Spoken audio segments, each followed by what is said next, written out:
Облыстық ардагерлер кеңесінің пленумында денсаулық сақтау мәселесі талқыланды. Күн тәртібіндегі пленумның басты мәселелерінің бірі соғыс тыл ардагерлері, интернационалист жауынгерлер, Чернобыль апатын жоюшылар үшін емдеу мен оңалтуды қамтамасыз ету болды. Абай облысының ішкі саясат басқармасының басшысы Айдар Садырбаев пленумды аша отырып жиналғандарға кез келген сипаттағы ардагерлер мен зейнеткерлерге уақытылы медициналық қызмет көрсетудің ерекше маңыздылығын атап өтіп, құттықтау сөз сөйледі.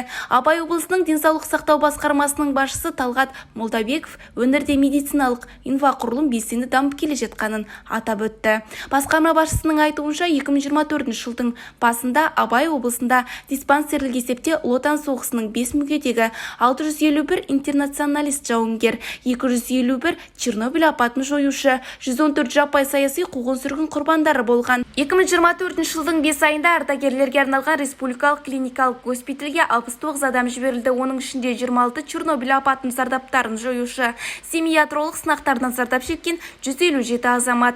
Пленум қорытындысы бойынша барлық мәселелер қаралып, алдағы айларға арналған міндеттер мен мақсаттар айқындалды.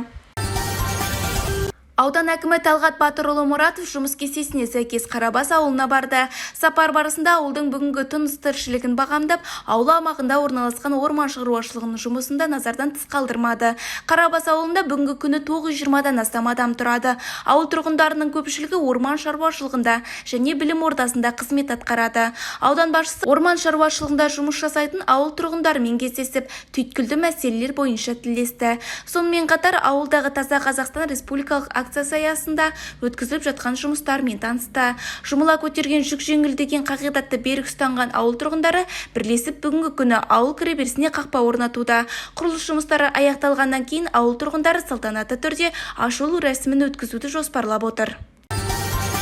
Семейде жоғары IT және робототехника колледжін ашу жоспарлануда. Колледж Затаевич көшесі 4 мекенжайында орналасады. Қазіргі уақытта дайындық жұмыстары аяқталды. Жақын арада құрылыс басталады. Осыған байланысты облыс әкімі Нұрлан Ұранқаев аталған білім ошағында болып, ағымдағы жұмыстармен танысты. Қазіргі уақытта ғимаратта энергияны үнемдеу және жылыту жүйелерін орнату жұмыстары жүргізілді. Енді ғимараттың шатыры мен қасбетін жөндеу, оқу корпусының ішкі әрлеуі мен жылыту, жарықтандырудың ақылды жүйелерін енгізу, сондай-ақ жеделсаты орнату жоспарда бар. Сонымен қатар колледж базасында интерактивті мұражай құрылып, гардероб толығымен роботтандырылады.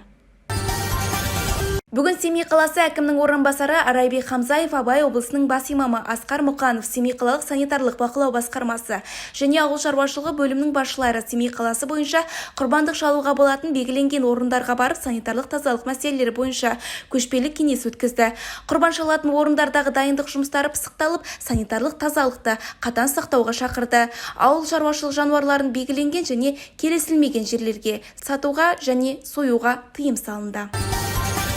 Семей қаласының орталық көшесінде Арбат типтес демалыс орнының құрылысы жүріп жатыр. Бұл жолы қоғамдық кеңістік орталық саябаққа қарама-қарсы орналаспақ. Жұмыс барысын сырттай бақылағанымда қызметкерлердің қызу қызмет жасап жатқанын аңғардым. Мердігерлердің айтуынша әрқайсының өзіндік ерекшелігі болады. Арбаттың ұзындығы 1 шақырымнан асады. Көше бойында фудкорт, гүлзарлар мен түрлі мүсіндер орналасады. Орындықтар, әткеншектер мен арт нысандар қойылады. Аягөз ауданы Айғыз ауылдық округінде Қарабұлақ бұлағының басында жолаушыларға арналған демалыс тұрағы ашылды. Демалыс тұрағы бұрынғы Шұбартау өңірінің 1977 жылғы мектеп бітірушілердің бастамасымен 7 миллион теңге қаражатқа тұрғызылды. Аталған демалыс тұрағы республикалық көлемдегі Қарағанды Боғаз тас жолының бойында орналасқан жалғыз бұлақтың маңайында бой көтерді.